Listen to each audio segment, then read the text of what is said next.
तो बहादुरी तो तुम्हारी इसी बात की है कि अपने प्रभु के चरणारविंद में आपने अपने अपनापन का दान कर दिया। अब प्रश्न नहीं खड़ा होता, तुम साधना का स्वरूप क्या जानते हो? अरे चित्त प्रभु में लगा है, पूरा दिन हो गया उठे ही नहीं आसन से। भगवदाकार वृत्ति है आसपास सब। बड़े सिद्ध महापुरुष की बात कह रहे हैं, पूज्य श्री श्रीधर बाबा। इतनी रज होगी पूरे सिंहासन में, इतनी ऊंचाई से, क्योंकि परिक्रमा नजदीक काली दे के। उनको शरीर की शुद्ध नहीं तो कब वो रज पूछे। मच्छरदानी लगी थी, मच्छर क्या पूरा हाथ चला जाए, और 10-5 छिपकली उस मच्छरदानी में चिपकी रहती थी।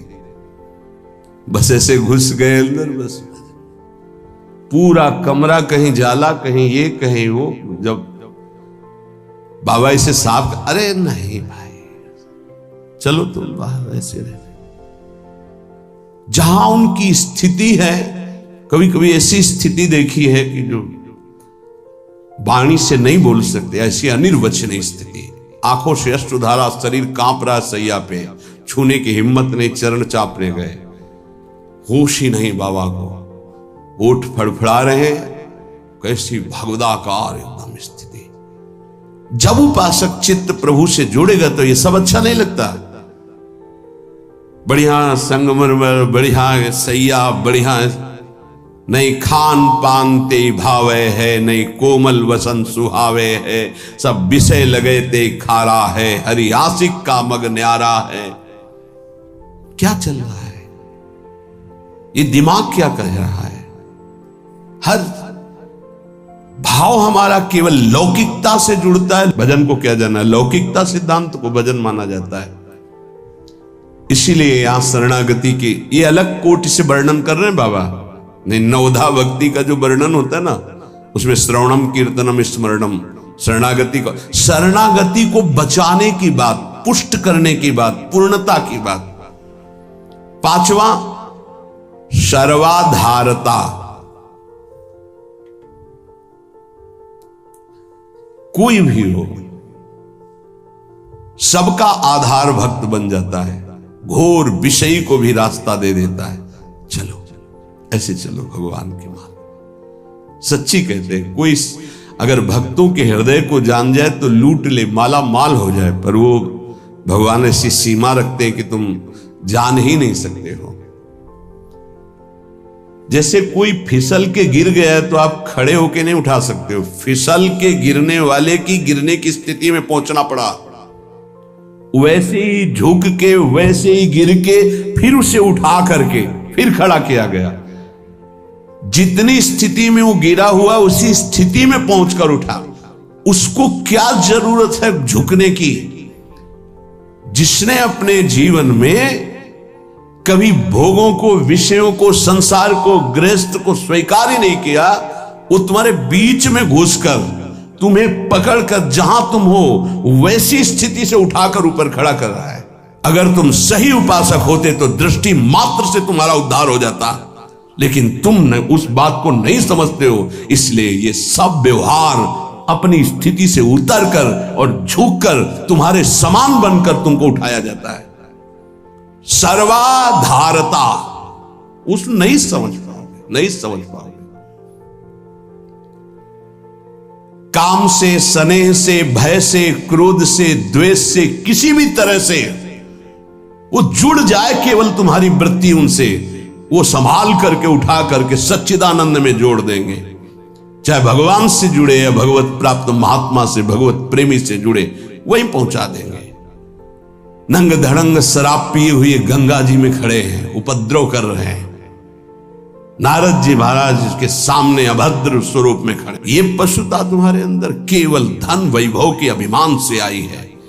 तुम कुबेर के पुत्र हो, ये हालत तुम्हारी। जाओ, मैं तुम्हें शाप देता हूं, तुम वृक्ष योनि को प्राप्त हो जाओ। लगाना कि महात्मा बहुत कड़ुआ स्वभाव प्रकट कर दिए, बहुत करुणा कर दी। हालत क्या थी, पहुंचा कहां दिया। वृक्ष तो बनो पर नंदालय के,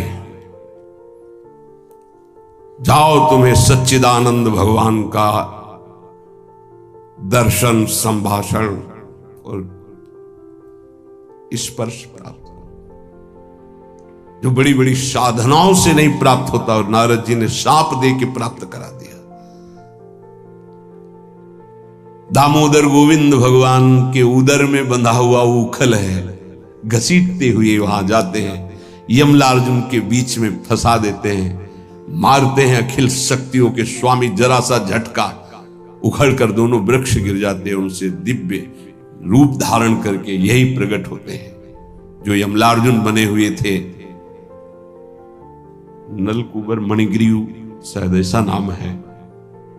भगवान का दर्शन, संभाषण, स्पर्श, साप दे दिया तो ये प्राप्त हुआ। विचार करके देखो, समझ में नहीं आता, जीव को इस समझ में नहीं आता कि हमारे ऊपर कितनी कृपा है।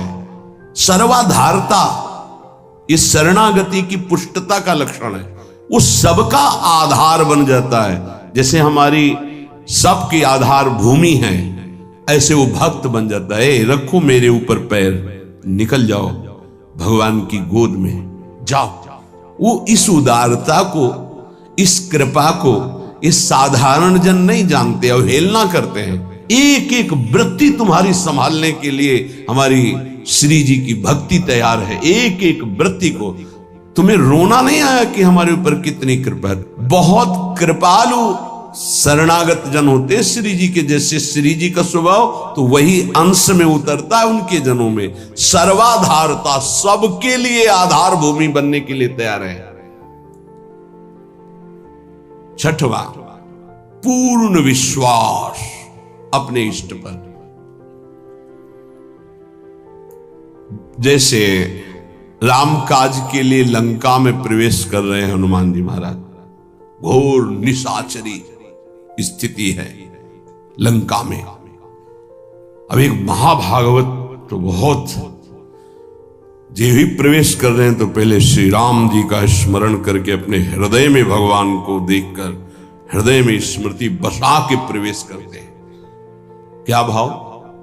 प्रविश नगर की जय सब काजा, हृदय राख कौशलपुर। जब किसी भी साधक या किसी से भी भगवान का निज जन उसे उठाने की, तो पहले प्रभु जा रहे हैं, बहुत फिसलन है नाथ, पकड़े रहना। जैसे कोई डूब रहा है उसको निकालने जा रहा है, प्रयास करेगा, लेकिन वो जो डूब रहा है वो प्रयास करेगा उसको डुबोने का, क्योंकि वो सांस लेना चाहता है। ऐसे जो काम में डूब रहा है, क्रोध में डूब रहा है, मोह में डूब रहा है, नाना प्रकार के भोगों में डूब रहा है, उसको निकालने के लिए जाओगे, वो पहले तुम्हें उसमें डुबोने की कोशिश करेगा। तुम्हारे अंदर काम, तुम्हारे अंदर क्रोध, तुम्हारे अंदर लोभ, क्योंकि उसी वृत्ति से वो अपना भाव स्वीकार करेगा। तब श्री जी से पहले बात होती, श्री जी, हे प्रभु, हे प्रिया जी, बहुत फिसलन की जगह में आपकी सेवा कार्य होने जा रहा है। उस जीव को पकड़कर उसकी वृत्ति को आप तक, स्वामिनी आप पकड़े रहना, आप ऐसे पकड़ो, हम ऐसे पकड़ते हैं, तब हो सकता। अगर आपने छोड़ दिया तो बहुत फिसलन में है, गिरने की संभावना है। पूर्ण विश्वास, दृढ़, मेरी स्वामिनी इसका मंगल करके रहेंगी। सातवां, सर्वाराध्यता। ऐसा भाषण, ऐसी चेष्टा, ऐसा व्यवहार कि वो सबके द्वारा पूजनीय बन जाए। इस शरणागति का सातवां लक्षण, सर्वाराध्यता। उपासक का ऐसा स्वभाव, ऐसा व्यवहार, मृदुता कि सब उसकी आज्ञा का पालन करने लगे। ऐसी इस शरणागति की पूर्णता का स्वरूप सर्वाराध्यता। हंस बोले बहुमान दे, सर्वाराध्यता ये उनका गुण होता है। नहीं नहीं, कोई बात नहीं, आप ऐसा शांत हो जाइए, आप कोई बात नहीं। बहुत सावधान। शरणागति कोई खिलवाड़ नहीं, और शरणागति हो गई तो सब पूर्ण हो गया। अखिल लोक चूड़ामणि भगवान शरणागत के अधीन हो जाते हैं। अहम भक्त पराधीन हो। आठवां है अनन्यता। अपने इष्ट की, कल एक उपासक की परीक्षा का समय आता है, छमाही सालाना चर्चा हो, उसका शब्द था कि शरीर छोड़ना मेरे लिए सहज है, लेकिन उपासना के विषय में एक भी शब्द में किसी से भी, चाहे वो रिश्ता हो, संबंध हो, स्वीकार नहीं कर सकते। बहुत देखा, बहुत सुना, बहुत सब। अब उपासना के विषय में अगर मेरी उपासना में कोई बाधा पड़ेगी तो मैं सब कुछ छोड़ सकता हूं। शरीर छोड़ना मेरे लिए सहज, उपासना नहीं। उपासना में अगर कोई नहीं, बस इस बात से उस समय तो नहीं कहा जाता बड़ाई की, हाँ शाबाश, नहीं, ठीक है, ठीक है, अच्छे विचार। और एकांत में जब मनन होता है तो आशीष निकलता है। हाँ, ऐसे अपने आराध्य देव की अनन्यता पे फर्क नहीं पड़ना चाहिए, इसी से भगवत प्राप्ति होती है। हे 4 दिन के पति पुत्र परिवार के संबंध हैं, अनंत काल का संबंधी मेरा उससे मिलने का अवसर आया है। अब ये सब माने हुए नहीं, जो है उनके लिए है। प्रभु मेरे प्रीतम, मेरे पति, मेरे प्राणनाथ, मेरे जीवन, ये माने हुए हैं। 30 वर्ष पहले तुम जानते भी नहीं थे कि कौन है जिनको तुम पति पुत्र परिवार प्रीतम क्या क्या भाव, और 30 वर्ष बहुत बहुत प्लस और जोड़ लीजिए, इसके बाद खाक में मिल जाएगा तुम्हारा तन और उनका भी तन। ना वो संबंध रहेगा, ना वो परिचय रहेगा। संबंध भी नहीं रहेगा, परिचय भी नहीं रहेगा। तो परिचय जिससे बनाने आए हैं, अब ये जन्म केवल उनके लिए। ऐसा नहीं है कि कोई भक्ति में चले तो रसगुल्ला और रबड़ी यही खाते भक्ति होती, वो एक अलग भक्ति होती है। जैसे आपकी साधना बढ़ेगी तो आपके साथ विरोध शुरू होगा, और अगर विरोध में वही स्थिति रही, एक रस अनन्यता, तो आपकी सिद्धि नहीं। तो क्या बिगाड़ा था देवर विक्रम का? पूरे जीवन भर वो विरोध। क्या बिगाड़ा था नरसिंह मेहता जी ने अपनी भाभी का? जीवन भर भारी विरोध। क्या बिगाड़ा था विभीषण जी ने रावण का? भला ही तो कर सभा में लात मार के भगा दिया। क्या बिगाड़ा था विदुर जी ने धृतराष्ट्र और दुर्योधन का?